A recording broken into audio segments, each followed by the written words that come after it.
bom dia na paz do Senhor. E olha onde eu tô aqui ainda, gente. Olha essa vista. Vou deixar pra você um pouquinho, né? Aí nós tivemos uma foto antes de ontem à noite, mandando no grupo da família. Aí o João falou assim, eia! Ficou muito lindo aqui à noite. Mas vamos lá. Eu fiquei de trazer para vocês da minha última lição de Provérbios 16, né? E aí ficou 17, 18 e 19. Então eu anotei aqui 10 lições práticas de Provérbios 17, 18 e 19, que é o dia de hoje, para compartilhar com você. Então eu vou compartilhar aqui essas 10 lições práticas de Provérbios.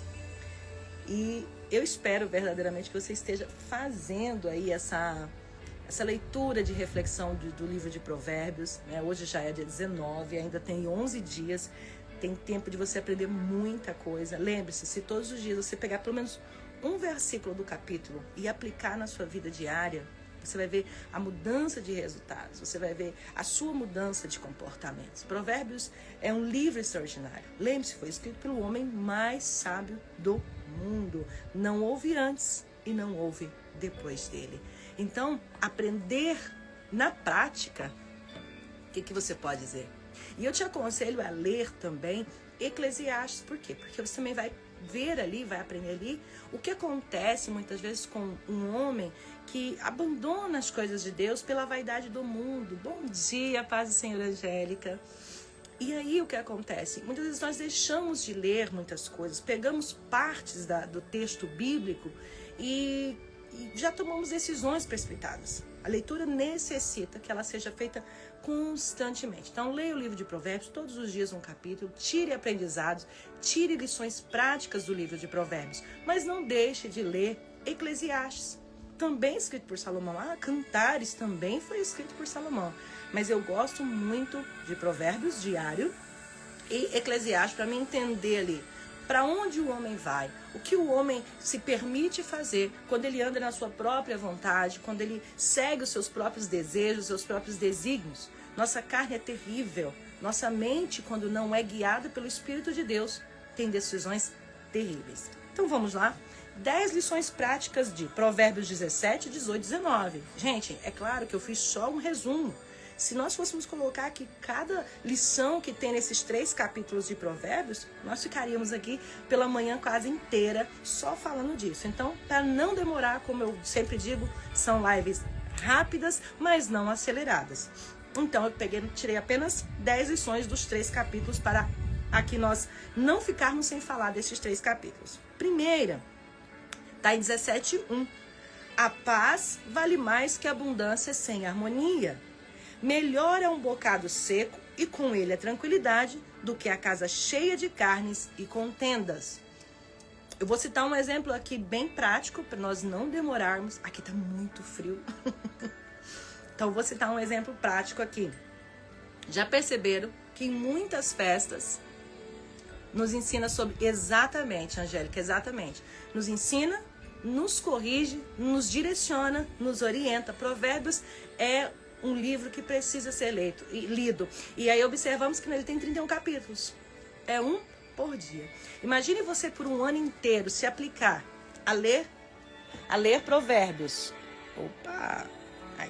A ler Provérbios diariamente durante um ano. Todos os meses você vai ler o livro de Provérbios. Todos os meses eu vou ler o livro de Provérbios. E não se imagina, durante um ano, você corrigindo o seu falar, o seu andar, o seu vestir, o seu olhar, o seu tratar, os seus negócios, através do livro de Provérbios. Meu Deus, imagina como será o seu próximo ano. Porque, a não ser que sejamos tolos, conforme o próprio Salomão ali nos orienta, nós vamos ver ali também Provérbios de Agur, né? Tem ali Provérbios de Agur também, que também foi um grande sábio, o sábio Agur, né? Mas a grande maioria é de Salomão. Imagine como que será os nossos resultados. Um homem mais rico, né? Um homem poderoso, um homem que não teve guerras, fez muitas alianças erradas, né? Mas fez. E o que eu posso aprender com isso? Precisamos continuar lendo. Então não adianta, vamos aprender aqui no capítulo 17, não adianta prosperar financeiramente e perder a paz da família, do casamento ou da alma. Tem muita gente que na busca pelo dinheiro, na busca pelo crescimento, pela performance, pela evolução, ele perde pelo caminho a família, ele perde a própria alma, ele perde a própria paz, ele perde a comunhão com Deus. Bem, para ele perder família e perder a própria alma, com certeza a primeira coisa que aconteceu foi perder a comunhão com Deus. Gente, como assim toda a desgraça, o fracasso, ela precede do nosso abandono. Nós abandonamos a Deus, não Deus que nos abandona. Então não adianta buscar se prosperar, é necessário. Se eu disser para você que não é, eu vou mentir, eu vou falar, olha, eu estou sendo hipócrita, porque eu fiz isso. Quantas dificuldades. Eu morava na beira do brejo, hoje eu tenho uma escolha, tá vendo aqui, ó? Eu posso escolher se eu vou me hospedar lá embaixo, se eu vou me hospedar aqui, se eu volto para minha casa, sabe? Isso é prosperar financeiramente. Mas para mim o mais importante foi ter prosperado espiritualmente, foi ter prosperado cognitivamente, intelectualmente, ter filhos saudáveis. Isso que é para mim, que é a minha maior prosperidade. Não os bens materiais. Isso aqui é a prova de que Deus continua nos recompensando, porque Deus não deve nada para ninguém. Mas perder a família por isso, perder a sua alma por isso, não façam. Vigiem, cuidem de si. Deus prova o coração.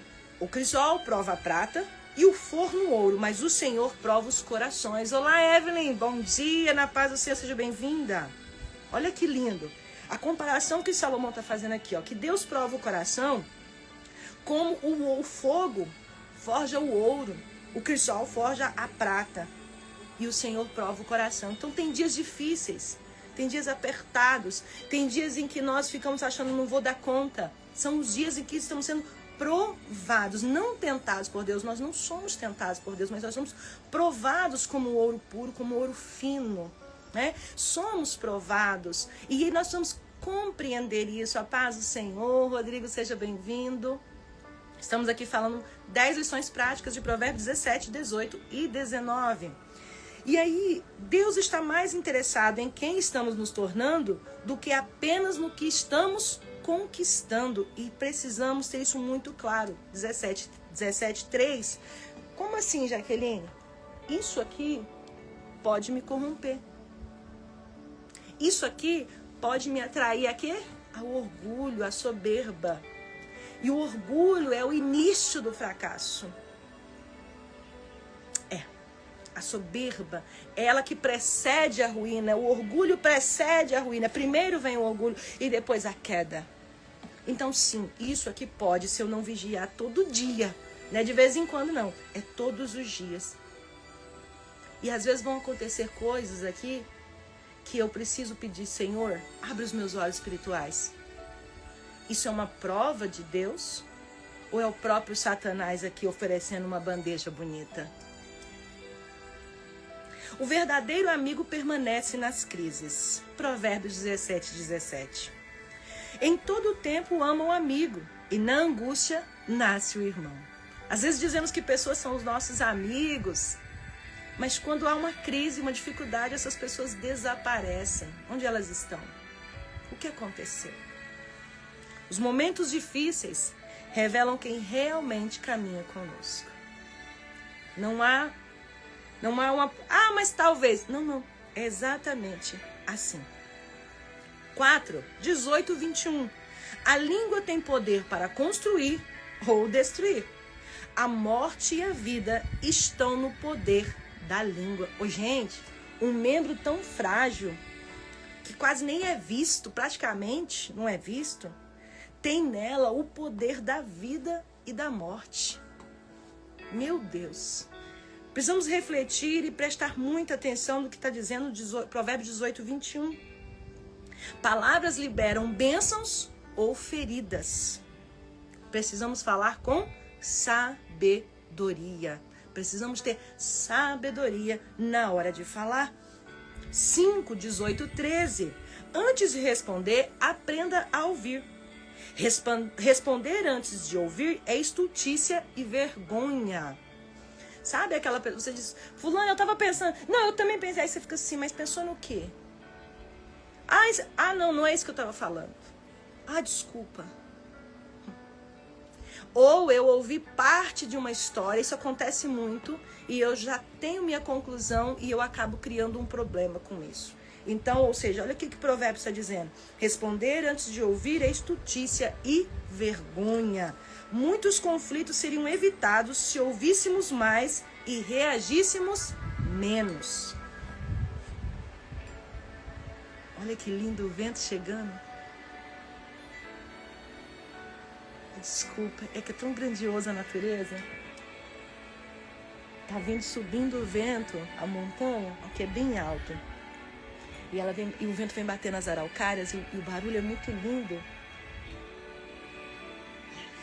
Deixa eu voltar aqui. 6. O nome do Senhor é o lugar mais seguro. 18:10. Torre forte é o nome do Senhor. Para ela correrá o justo e estará em alto refúgio. Meu Deus. Olha só. O nome do Senhor é o lugar mais seguro. Nossa segurança não está nas circunstâncias. Não está naquelas cercas. Não está nessa câmera. Não está nas cercas elétricas. Aquilo são, vamos dizer assim, acessórios que nós usamos fazendo a nossa parte, né? Mas a nossa segurança, ela está em Deus. Não se esqueçam nunca, nunca disso. 7, a humildade precede a honra. Antes da honra, vai a humildade. Provérbios 18:12. Quando é possível que eu seja humilde? Quando é possível que o orgulho e a arrogância não tome conta de mim? Quando a humildade está na minha frente, ela caminha à minha frente. Então, quando a humildade está à minha frente, o que você faz quando tem alguém à sua frente? Você segue os passos. É aquela pessoa que te direciona. Vai por aqui, vai por ali.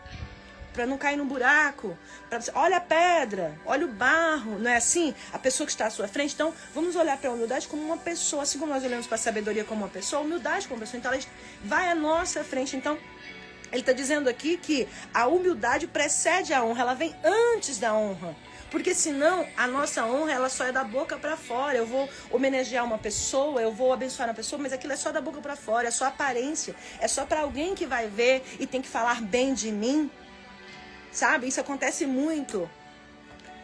Eu vou citar um exemplo para você. Certa feita eu congregava numa igreja e eu não concordava. Eu vou dizer assim que alguns comportamentos dos nossos líderes, eu não concordava com 60% deles. E na despedida deles, mas eu sempre fui muito clara, eu nunca fui afrontosa, eu nunca fiquei afrontando e nem confrontando os meus líderes. Mas eu deixava muito clara a minha posição, a minha forma de pensar em relação àquilo. Mas se ele desse uma ordem para fazer, eu cumpria. Com muito respeito, porque ele estava acima de mim. Não porque apenas... e não resmungava, não murmurava. Porque eu aprendi isso muito cedo com meu falecido avô. Que isso é que nos precede também a ruína. Esse comportamento, murmuração, resmungando. Vai fazer um negócio, não concordo, não gosta disso. Não faça isso. Você já falou isso pra pessoa? Pra quem? Pra quem você deve ser dito. Então eu dizia pro meu líder, olha, eu acho que dessa maneira vai acontecer isso. Mas o senhor, eu quero assim, ok. Irmãos, deixa eu falar com você, para de ficar resmungando o seu chefe, o seu professor, o seu técnico, sabe, o seu líder da igreja. Mandou fazer algo, você em respeito foi lá e se posicionou pra ele no que você pensa. Pronto, ele disse, ok, te ouvi, mas eu quero assim. Vai lá e faça. Para de ficar. Aí chega o colega do lado. Aí chega o vizinho. Para com isso. Aí você não é abençoado. Fala assim, o ímpio está sendo abençoado. Não é que o ímpio está sendo abençoado. É você que está transferindo a sua bênção para ele, de tanto que você murmura. Sabe? Então precisamos entender. Humildade, gente. Eu até não concordo. Mas eu honro. Eu sou humilde o suficiente para entender a minha posição, o meu lugar. E se naquela posição eu sou serva, eu vou usar de serva. Pronto. E se eu for líder? Eu tenho que ser mais humilde ainda. Para não ser arrogante e fazer como um Roboão, aumentar o peso sobre o povo e dessa forma o Roboão perdeu lá. Tudo bem que Deus já tinha decidido isso, mas será que se Roboão tivesse arrependido como ele fez no final da sua vida, no final do seu reinado, quando ele se arrepende, chama a Deus de volta ali? Lembra-se de Roboão? Roboão é filho de Salomão. Salomão já tinha colocado um peso para o povo, porque, né, nas suas obras. Aí Roboão vem com o detalhe da sua morte e ele aumenta o peso do povo. Aí o povo não dá conta e vão embora com Jeroboão. E ele tem muitos problemas, você vai ler o texto e vai ver que aí Roboão se volta para Deus, né? E aí você vai ver que Roboão não teve uma morte trágica. Eu acredito que ele termina os seus dias servindo a Deus verdadeiramente. Mas olha quantas desgraças, quantos problemas ele teve durante o seu reinado, porque ele não guardou o coração como seu avô Davi, né? Então é isso que nós vamos entender. A nossa boca, aí olha para você ver como um versículo vai conectando ao outro. Na nossa língua está o poder da vida e da morte, das bênçãos e das maldições. Então sou eu que abençoo ou eu que amaldiçoo a minha própria vida com a minha língua, com o que eu digo. E aí eu murmuro, eu estou falando. Meu corpo está falando, certo? Vamos seguir aqui, senão não termino hoje, né? 8. Não, só finalizando aqui, o 7. Deus exalta aqueles que aprendem a depender dele e não de si mesmos. 8. A preguiça gera pobreza e limita o futuro. Provérbios 19:15. O preguiçoso faz cair em profundo sono e o ocioso padecerá fome. Gente, já percebeu? O preguiçoso ele quer estar sempre deitado. Ele come deitado. Ele não tira o prato do lugar. Estou citando coisas fúteis, tá? Ele não consegue arrumar a própria cama. Às vezes não toma banho. Preguiçoso, não penteia um cabelo. Misericórdia. O trabalho diligente continua sendo um princípio de prosperidade. Trabalho diligente. Não é o me matar de trabalhar. É trabalho diligente. Faz o que tem que ser feito. Faz o que é necessário ser feito. Eu não faço o mínimo. Eu faço o que tem que ser feito e faço bem feito. Eu não fico buscando detalhes, sabe? O perfeccionismo, isso faz mal. Mas eu faço o que tem que ser feito, bem feito. Faço o melhor que eu posso. Eu dou o melhor de mim em qualquer situação. Mesmo quando eu não concordo com quem está acima de mim. Lembra? Porque a humildade precede a honra. Lembra que eu faço o meu melhor porque na língua está o poder da vida e da morte. Então, o que eu vou fazer? Eu vou fazer do melhor agrado. Se vou falar com o meu líder, falo com respeito, porque ele está acima de mim. Então eu honro ele com o meu comportamento, com a humildade. E por mais que talvez naquele momento, daquele assunto, você saiba mais, é aquela pessoa que está acima de você. Seja humilde o suficiente de não achar que você é mais do que o outro. E lembre-se, tem sempre alguém do seu lado que sabe mais. Eu sou formada, eu tenho um curso acadêmico. Ok. Você sabe bordar? Não. Você sabe costurar? Não. Então, deixa eu falar, tá vendo essa senhora aqui? Costureira, nunca estudou. Ela é melhor do que você na costura. É verdade. Sabe fazer uma DRE, um balanço patrimonial, um balanço contábil de uma empresa? Não sei. Pois tá vendo aquela ali, a contadora, ela é melhor do que você nisso. Você sabe fazer uma cirurgia? Você sabe fazer um parto? Não sei. Pois tá vendo aquele médico? Ele é melhor do que você nisso. E aí? Tem sempre alguém melhor do que eu, não importa o nível acadêmico ou se ele não tem nível acadêmico. Tem sempre uma área na vida que alguém é melhor do que eu, do que você. Lembre-se sempre disso. 9. A compaixão é um investimento no reino. Ao Senhor empresta o que se compadece do pobre. Provérbios 19:17. Toda ajuda sincera dada ao necessitado é vista e recompensada por Deus. Agora aqui, atenção. Toda ajuda sincera dada a alguém, ela é recompensada por Deus. Amém, glória a Deus. Toda ajuda sincera. Gente, você já percebeu? Algumas pessoas, elas vão dar esmola. Foto que ela tá te dando esmola.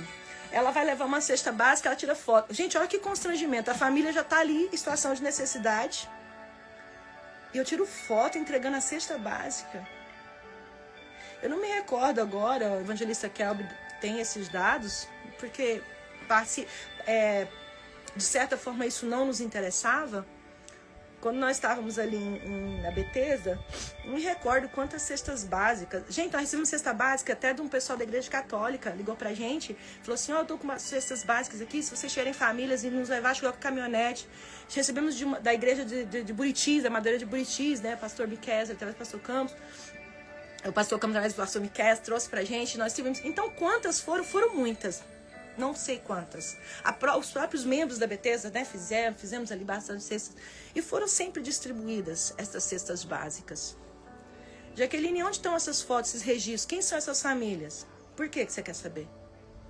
Se o nosso pastor presidente pedisse, então nós tínhamos registrado, né, para saber se realmente o que nós estávamos pedindo ali, nós estávamos atendendo famílias. Então, sim, tem registrado, né, o evangelista Kelby, o diácono Cláudio, que era quem cuidava mais dessa parte, eles têm isso registrado, anotado. Mas nós não temos fotos de famílias, porque isso é constrangedor. Eu não sei se você que está me ouvindo, que vai me ouvir ainda, já precisou. Mas eu já. Minha casa já não teve comida. E um dia, eu estava em casa. E a esposa do meu pastor mandou um prato de comida. Eu não tinha comida em casa para comer. E a neta dela chegou lá e falou assim: irmã Jaqueline, a minha avó disse que fez um frango muito gostoso que você gosta e ela mandou para você. Eu não tinha farinha em casa para comer. E ela mandou aquele prato de comida. Eu peguei o prato, agradeci e coloquei na mesa. E eu me lembro de ter comido aquele prato de comida chorando e agradecendo a Deus, mas com tanta vergonha, porque eu não tinha comida em casa. Então tirar fotos de famílias que estão recebendo comida e ficar postando pra mim não faz sentido. Então se alguém disser que eu nunca ajudei ninguém, tá tudo bem. Mas você não vai ver fotos. Você não vai ver vídeos. Porque isso não é. A Bíblia diz que o que a mão direita faz, a esquerda não precisa saber. E nós precisamos aprender isso, que compaixão ela é um investimento no reino. Então, quando eu ajudo o necessitado com sinceridade, eu não preciso postar, eu não preciso de aplausos da internet. Então, não, vocês não vão saber quais foram as famílias abençoadas, a não ser que elas testemunhem disso. Vocês não vão saber que tivemos famílias que nós ajudamos a pagar a escola, ajudamos a pagar a faculdade, pagar a conta de luz. Não, vocês não vão saber. Porque isso é investimento no reino. É disso que Salomão está nos escrevendo. E essa é a 9ª lição. A compaixão é investimento no reino. O que empresta ao que se compadece do pobre, empresta ao Senhor. Então não é uma barganha. É algo que se aprende a fazer e se faz. Nós precisamos ter esse entendimento. Porque toda ajuda sincera dada ao necessitado é vista e recompensada por Deus. Aí alguém um dia mandou pra mim uma mensagem assim: eu até postei um vídeo, né, aqui que eu tava aqui na chácara, eu viajando, aí, quem tem dinheiro, né? Aí eu mandei e falei: não, quem vive de propósito, quem vive dentro da vontade de Deus, vive isso, viu? Então, o 10º, para nós encerrarmos: os planos humanos são limitados, mas o propósito de Deus prevalece. Provérbios 19:21 diz: muitos propósitos há no coração do homem, mas o conselho do Senhor permanecerá. Planeje, trabalhe, sonhe, mas submeta tudo na direção do Senhor. Tudo. Não é para você deixar de planejar. Planeje. Faça projetos. Calcule se você pode pagar. Mas não se esqueça de apresentar ao Senhor. E pedir a Ele a bênção dEle. A direção dEle. Sabedoria é aprender a governar 3 áreas da sua vida. O coração simboliza aqui o caráter. A boca são as palavras. E as decisões, que são os caminhos. Quem permite que Deus governe essas 3 áreas, experimenta uma vida mais estável, frutífera e cheia de paz. Senhor, visite cada vida neste momento. Toma nas tuas mãos cada família, cada ouvinte, aonde essas palavras chegarem. Que ela transborde, Pai, nos corações, na mente, batalhas espirituais, batalhas financeiras que famílias estejam vivendo. Talvez porque se esqueceram do propósito, se esqueceram da presença do Senhor. Eu peço a Ti, Pai, entra agora nessa casa. Abre os olhos espirituais. Fortaleça essas vidas. Traz providência na casa em que não tem alimento. Traz providência na casa em que está enfrentando a enfermidade. Traz a cura, Pai. E que essas vidas saibam e saberão que foi o Senhor quem visitou, quem operou, quem transformou, libertou cada família. Eu creio que muito mais o Senhor fará nesse dia, para que o teu nome seja glorificado, exaltado através das nossas vidas. Eu oro crendo no nome de Jesus. Amém. Uma ótima semana para você. Que Deus te abençoe, que essa palavra seja vida para os seus ossos, vida para a sua mente. Fiquem com Deus e até breve.